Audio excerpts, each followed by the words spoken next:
de um novo ciclo. Esse ciclo é ensino. O que Jesus fez na caminhada dele? Jesus, durante a sua caminhada, ele evangelizou, ele chamou discípulos, ele curou e libertou, e ele ensinou. E é disso que a gente tem falado, e além disso ele discipulou, que vai ser o próximo módulo. Mas hoje a gente começa um módulo de 6 lições acerca dos ensinos principais de Jesus. Tudo bem, gente? Então o que foi que Jesus fez mesmo? Na sua carreira ministerial, ele evangelizou, ele chamou discípulos, ele curou e libertou, e ele ensinou, e ele também discipulou. Mas nesse momento nós vamos falar sobre o ensino. Jesus começa ensinando de uma maneira bem pontual, através do Sermão do Monte, lá em Mateus capítulo 5. E hoje eu gostaria de resumir praticamente o Sermão do Monte em poucas palavras aqui com os irmãos. Vamos fazer a leitura e daqui a pouquinho eu explico. Mateus capítulo 5, a partir do versículo 1. Vendo Jesus as multidões, subiu ao monte e, como se assentasse, aproximaram-se os seus discípulos. E ele passou a ensiná-los, dizendo: Bem-aventurados os humildes de espírito, porque deles é o reino dos céus. Bem-aventurados os que choram, porque serão consolados. Bem-aventurados os mansos, porque herdarão a terra. Bem-aventurados os que têm fome e sede de justiça, porque serão fartos. Bem-aventurados os misericordiosos, porque alcançarão misericórdia. Bem-aventurados os limpos de coração, porque verão a Deus. Bem-aventurados os pacificadores, porque serão chamados filhos de Deus. Bem-aventurados os perseguidos, por causa da justiça, porque deles é o reino dos céus. Bem-aventurados sois quando, por minha causa, vos injuriarem e vos perseguirem, e mentindo, disserem todo mal contra vós. Regozijai-vos e exultai, porque é grande o vosso galardão nos céus, pois assim perseguiram aos profetas que viveram antes de vós.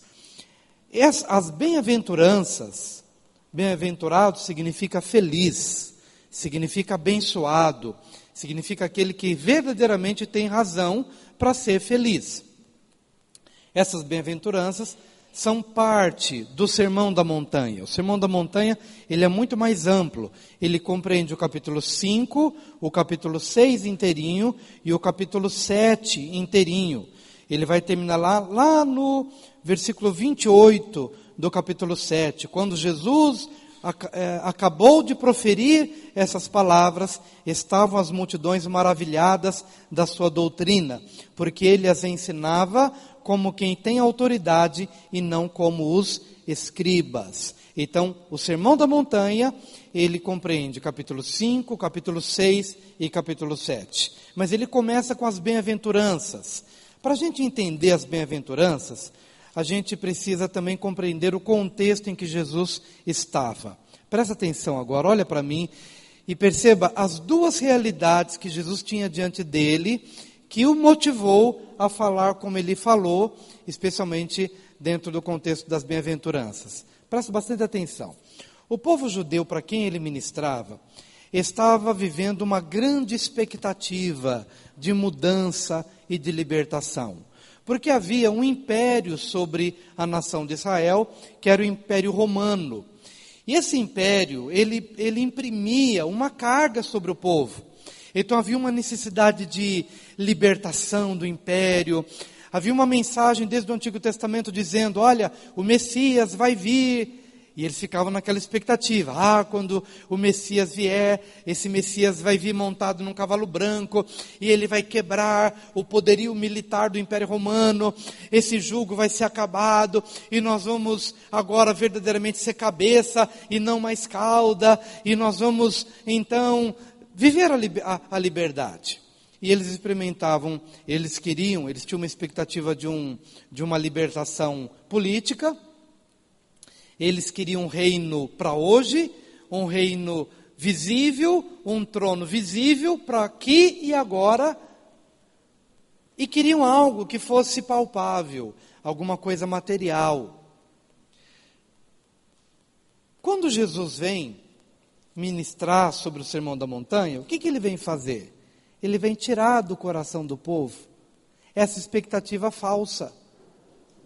Jesus vem ministrar, Jesus vem ensinando que quem realmente é abençoado não é aquele que está por cima do Império Romano. Olha, nós vamos agora virar a mesa. Não. O verdadeiramente feliz não é aquele que vira a mesa, mas é aquele que sofre, é aquele que chora, mas que espera o seu consolo em Deus. Não é aquele que subjuga, não é aquele que vira a mesa, não é aquele que quebra, não é aquele que despedaça, mas é aquele que aprende a viver em meio às limitações da vida, porque a sua alegria não depende do contexto que o cerca. Eu não vou ser mais feliz se o Império Romano ruir. Eu não vou ser mais feliz se o Império Romano deixar de me subjugar. Não, a minha alegria não está no governo A ou no governo B. A minha alegria não depende de César estar no trono como imperador, se é o Império Romano ou se é o Império da própria nação de Israel. A minha alegria não passa por aí. A minha felicidade não está circunscrita às questões políticas, materiais e visíveis. O que Jesus vem dizer é que o reino de Deus não é visível. O reino de Deus é o do coração. Em nome de Jesus, é isso que a gente tem que entender na nossa vida, porque às vezes a gente fica pensando que, bem-aventurado eu serei quando eu conquistar isso na minha vida. Não, bem-aventurado você é agora. Se você entender que a bem-aventurança, ela tem a ver com uma bênção que se processa dentro de nós, é no nosso coração, e que não tem nada a ver com as mudanças que possam se processar fora de nós. Estão entendendo, queridos? Amém? Esse é um cenário que ele tinha diante dele. Outro cenário era o cenário dos religiosos. Os escribas, os fariseus, os saduceus, os grupos religiosos que tinham o seu grau de importância. Alguns deles desenvolviam um ministério importante de interpretar as escrituras diante do povo, ensinar a palavra diante do povo, mas infelizmente muitos deles haviam se perdido nas suas interpretações legalistas, porque pegavam os mandamentos, por exemplo, e não entendiam o verdadeiro sentido dos mandamentos e colocavam regra sobre regra em cima dos mandamentos e jogavam um jugo sobre o povo. Nem eles próprios conseguiam viver, quanto mais o povo. Estão entendendo? Amém? Então vamos pegar, por exemplo, um mandamento: não matarás. Eles não entendiam que por detrás do mandamento não matarás, o que Deus realmente queria com esse mandamento?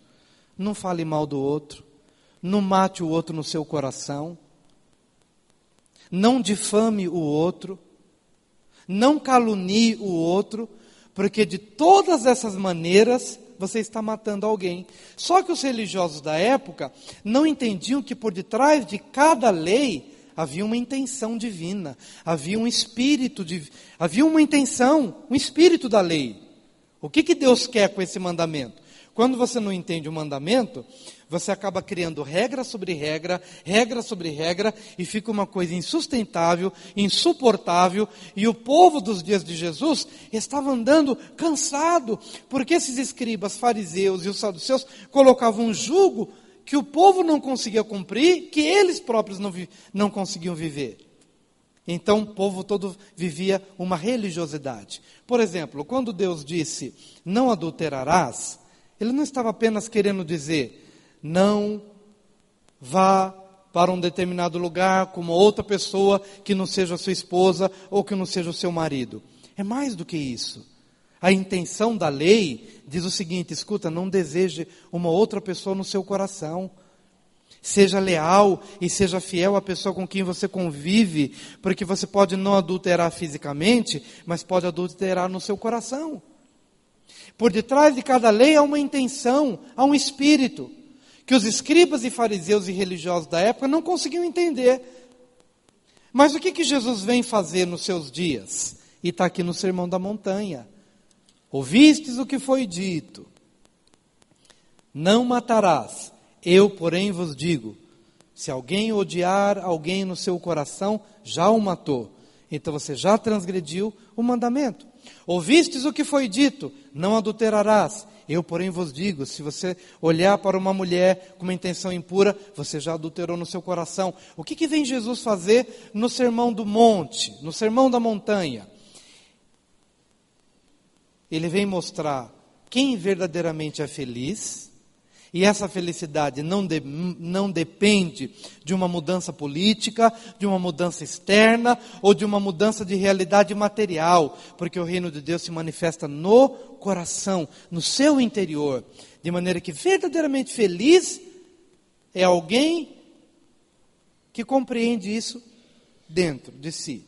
E aí a gente vai passar um pouquinho sobre as bem-aventuranças e entender o contexto da realidade religiosa da época, que não conseguia entender o significado da lei, e vem Jesus agora dizendo: olha, eu não vim aqui para anular a lei, muito pelo contrário, eu vim para cumprir a lei, mas cumprir a lei e ensinar o cumprimento da lei, não da lei legalista, mas da lei que tem um espírito, que tem uma intenção. Essa é a intenção que eu quero mostrar para vocês. E quero que essa lei seja agora, através do meu ministério da Nova Aliança, gravada no coração de vocês. De maneira que você não vai adulterar, não porque você tem medo do inferno, porque se adulterar vai para o inferno. Você não vai adulterar porque o não adulterarás será escrito no seu coração. E você vai entender que adultério não é somente deitar-se na cama como outra pessoa. Mas o adultério significa o desejar, o sonhar, o ter as paixões desenfreadas da alma e do coração, que te fazem ser adúltero. Eu quero escrever no seu coração. O Sermão da Montanha tem por objetivo ensinar e mostrar que o verdadeiro cumprimento da lei, ele se manifesta a partir de um entendimento real da lei, não legalista, mas de uma lei escrita no coração. Ouvistes o que foi dito? Amém? Então, só passando aqui um pouquinho. Bem-aventurados os pobres de espírito, versículo 3. Bem-aventurados os humildes de espírito, bem-aventurados os pobres de espírito, porque deles é o reino dos céus. O que os religiosos da época mais precisavam compreender? Tinham que começar por aí. Ser pobre de espírito, ser humilde de espírito, que era o que os religiosos não eram, porque eles eram ricos ou se consideravam ricos de espírito. O que é se considerar rico de espírito? Eu tenho o conhecimento, eu tenho a lei de Deus no meu coração, eu sou melhor do que você, porque eu sou santo e você é pecador. Eu tenho as escrituras, os fariseus oravam nas praças assim: Senhor, graças te dou, porque eu jejuo 2 vezes por semana, porque eu sou cumpridor de todos os deveres da lei, e não sou como esse pobre publicano, cobrador de impostos e renegado da sociedade. Obrigado, Senhor, porque eu tenho um lugar no céu. Ou seja, quem faz assim se considera cheio de espírito, ou rico de espírito. Mas o publicano, como é que ele orou? Nem sequer ele tinha coragem de olhar para Deus, mas ele batia no peito e dizia: Senhor, tem misericórdia de mim, eu preciso da tua graça. Senhor, tem misericórdia de mim. O fariseu, rico de espírito, na verdade ele se considerava pronto. E o pobre de espírito é aquele que reconhece as suas próprias limitações. O pobre de espírito é aquele que diz: Senhor, tem lugar para a tua graça, tem lugar para o Senhor. O rico de espírito não tem lugar para Deus, ele está tão cheio da Bíblia que não tem lugar para Deus. E você tem que tomar cuidado, porque às vezes você pode estar cheio da Bíblia, mas vazio de Deus. Às vezes você pode estar cheio de igreja, mas vazio de Deus. Às vezes você pode estar rico de cristianismo e vazio de Cristo. Deu para entender? Quantos compreendem isso? Às vezes você pode estar rico de qualquer outra coisa, mas você está vazio de Cristo. E o pobre de espírito é aquele que diz: Senhor, tem lugar para ti. Tem lugar para ti, porque eu reconheço as minhas limitações, fragilidades. Reconheço que eu preciso crescer e que há espaço para crescer. Bem-aventurados os que choram, porque serão consolados. Diga: bem-aventurados os que choram, porque serão consolados. Amém. Chorar para esse povo podia representar uma maldição. Você está chorando?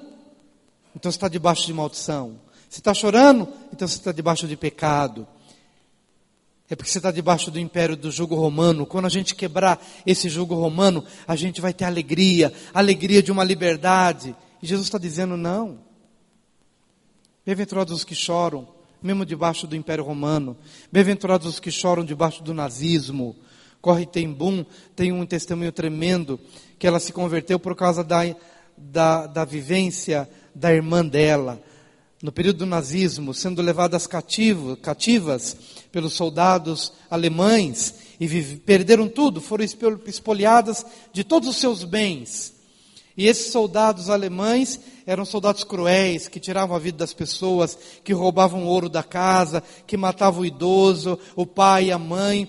E elas duas foram levadas também como ali e sofreram nas mãos dos soldados. Mas uma era crente de verdade. E essa Corrie ten Boom não tinha se convertido ainda. E ela odiava aqueles soldados. Se ela pudesse, na calada da noite, ela matava. Se ela pudesse, ela mataria cada um deles. Mas a irmã crente dizia: escuta, você não precisa matar. Nós somos livres. Nós não somos prisioneiras.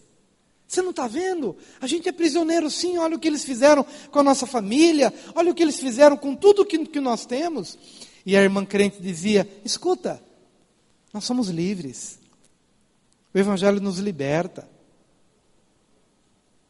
Nós não dependemos disso para sermos felizes, porque bem-aventurados os que choram, porque eles serão consolados. O consolo não é um consolo político, não é um consolo circunstancial, nem material, nem terreno. O nosso consolo não está circunscrito a essa realidade terrena que nós vivemos. Nosso consolo vem daquele que nos consola, independentemente de, a despeito de, apesar de, nosso consolo vem de Deus. E essa Corrie ten Boom não conseguia compreender como a irmã dela era feliz em meio às bofetadas, em meio às surras, em meio à fome, em meio à perda dos seus entes queridos. Ela não conseguia entender como é que uma alegria emergia em meio a tanto sofrimento. Porque ela entendeu o que isso significa. Bem-aventurados os que choram, porque eles serão consolados. E o nosso consolo não depende de uma mudança política, de um império romano. Claro que nós vamos orar pelas autoridades, para que tenhamos vida tranquila. Mas o reino de Deus, ele transcende a realidade humana, a realidade em que nós nos encontramos. Bem-aventurados os que choram, porque serão consolados. Bem-aventurados os mansos, porque herdarão a terra. Manso não é sinônimo de covardia. Mansidão não é sinônimo de covardia ou de passividade. Mansidão é sinônimo de integridade, serenidade. Bem-aventurados mansos, que sabem que estão sendo espoliados, mas eles não vão levantar um motim, eles não vão fazer bagunça, eles não vão criar rebelião, como o povo queria. Vamos nos levantar contra o império e vamos fazer, porque a terra é nossa.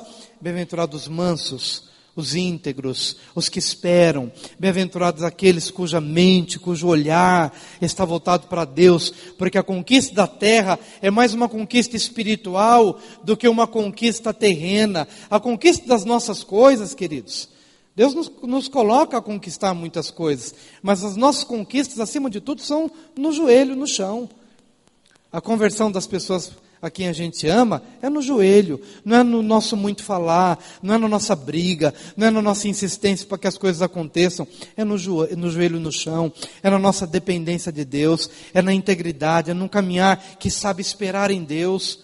Bem-aventurados mansos. Estão percebendo que que Jesus está tirando do coração das pessoas aquela ânsia de conquista, de prevalecimento? Está tirando. Porque aqueles que realmente conquistam têm um outro perfil. Bem-aventurados que têm fome e sede de justiça, porque serão fartos. A gente vê muitos movimentos de gente com plaquinha, especialmente quando acontece alguma coisa muito grave, quando morre alguém. Aí o pessoal fica com a plaquinha na rua dizendo: justiça, justiça, justiça. Muitos não estão querendo justiça. Quando eles falam justiça, eles estão dizendo: vingança, vingança, vingança. Mas o que a Bíblia diz, não é aquele que tem fome e sede de vingança, é aquele que tem fome e sede de justiça. Fome e sede de justiça. Fome e sede de justiça. Como eu falei agora há pouco da Angelina Jolie, que visitou vários lugares e visita vários lugares da África, do Afeganistão, não é só da África não, do Afeganistão, de lugares esquecidos pelo mundo, e vê aqueles homens pobres, aquelas crianças carentes, e que vai e que se compadece, e diz: eu vou ajudar. Por que eu vou ajudar? Porque eu tenho fome e sede de justiça. Eu tenho fome e sede de justiça. Eu tenho fome e sede de justiça, de que o homem trabalhe com dignidade e cuide da sua família com dignidade, e que essas crianças cresçam com dignidade, que a justiça seja estabelecida nesse território. Bem-aventurados que têm fome e sede de justiça, de não ver mais mulher apanhando, de não ver mais mulher com olho roxo, de não ver mais criança abandonada, de não ver mais o aborto rolando solto por aí, de vida sexual desregrada, para depois matar as crianças no ventre. Fome e sede de justiça. Senhor, por que o Senhor me permite ver o mal? Por que o Senhor me permite ver o mal? Há um desejo no meu coração, um desejo no seu coração, fome e sede de justiça. Por quê, queridos? Porque eles serão fartos. A palavra de Deus diz que toda a terra se encherá do conhecimento do Senhor, assim como as águas cobrem o mar. Aleluia! Você espera isso? Você crê nisso? Então tenha fome e sede de justiça no lugar onde você foi plantado. Porque a injustiça rola solta lá também. E a gente tem apenas que ter olhos para ver. Bem-aventurados que têm fome e sede de justiça, não de vingança, mas de justiça, porque serão fartos. Bem-aventurados os misericordiosos, porque alcançarão misericórdia. O templo da nossa igreja, lá em Brasília, há alguns anos, ele ruiu. E quando aquele templo caiu, 3 pessoas que estavam no culto morreram. E processos judiciais se levantaram contra a igreja, porque o proprietário estava alegando que a igreja tinha removido uma coluna. E a nossa presidente teve que se defender. E um advogado foi, e o advogado diz: olha, fica tranquila que eu vou advogar. E vou advogar a nossa causa. E ela pegou e falou o seguinte: olha, tudo bem, eu vou dar liberdade para que você possa advogar direitinho. Não vou interferir, porque o medo dele era que ela interferisse, né? E ela disse: não vou interferir, mas eu só te peço uma coisa: lembra-te da misericórdia. Foi a única coisa que ela falou para o advogado: lembra-te da misericórdia. Porque apesar de ela ser vítima, porque depois foi comprovado, e a igreja ganhou todos os processos, de que não foi a igreja quem havia removido aquela coluna, mas que foi o proprietário, que mesmo sabendo que aquela era uma coluna mestra, mas ele removeu, a igreja não tinha culpa nenhuma, e a igreja foi absolvida de todas as causas. Mas o que eu achei interessante é que ela, mesmo sendo a vítima, que estava sendo acusada de alguma coisa, mas ela falou para o advogado, olha, vou te dar liberdade para você fazer tudo, mas só vou te dar uma ordem, lembra-te da misericórdia. Se nós somos misericordiosos, Deus nos dará misericórdia. Bem-aventurados os misericordiosos, porque eles alcançarão misericórdia. Se você é muito truculento num determinado momento, só porque você acha que você tem razão, pode até ser que você tenha razão, mas por conta dessa sua truculência, não, eu tenho razão e vai, meu querido, se você não tiver a devida dose de misericórdia, um dia você vai precisar de misericórdia. Um dia você vai precisar de misericórdia. Eu queria encerrar apenas trazendo uma palavra. Tem um vídeo na internet que ele é muito, muito legal e é verídico. Tem um menino que ele está roubando medicamentos para levar para a mãe. E a senhora, dona do estabelecimento, vai dar uns tapas na cabeça do menino. Você está roubando, menino, tal. E chega um senhor de uma mercearia e ele vê aquela cena e ele paga para moça, para a dona do comércio, o remédio e libera a mulher, olha, estou pagando pelo remédio do menino e esse homem colocou uma sopa, né, dentro do saquinho, uma saladinha e liberou o menino embora. E o menino foi para casa, o menino olhou para aquele homem, estranhou aquela generosidade dele e foi embora. Anos se passam, 30 anos se passam, e esse homem está lá no mesmo comércio, sendo generoso para com as pessoas, doando as coisas para as pessoas, mas ele tem um infarto naquela hora, e ele tomba. A filha dele leva correndo para o hospital, aquele homem é tratado por um médico, e chega a conta para ela pagar, né? Eu não tenho dinheiro para pagar a conta do meu pai. E aí, de repente, passa um dia, ela está lá meio preocupada, e ela recebe depois uma outra nota, dizendo, olha, a tua conta está paga. E ela estranha, quem foi que pagou a conta? O próprio médico que tinha cuidado daquele homem, é o menino que tinha recebido aquela sopa, e aquele remédio que havia sido pago. O menino cresceu, ele se formou, ele se tornou um médico e, coincidentemente, ele é o médico que está cuidando daquele homem e ele escreveu, essa conta está paga há 30 anos por uma porção de sopa, pelo remédio que foi pago, a conta está paga. E depois aparecem as fotos, porque tudo isso é uma encenação. E depois aparecem as fotos verídicas desse médico com a família, com esse homem, com a filha, enfim, com toda a casa. Por quê, queridos? Porque a palavra de Deus diz que bem-aventurados os misericordiosos, porque eles alcançarão misericórdia. O tempo pode passar, mas aquilo que você semeia hoje pode voltar para você. E certamente voltará para você ou voltará para os seus filhos, para a sua posteridade. Amém? Vamos orar. Senhor querido, obrigado pela verdade da tua palavra que nos abençoa nesta manhã. Graças te damos em nome de Jesus. Amém.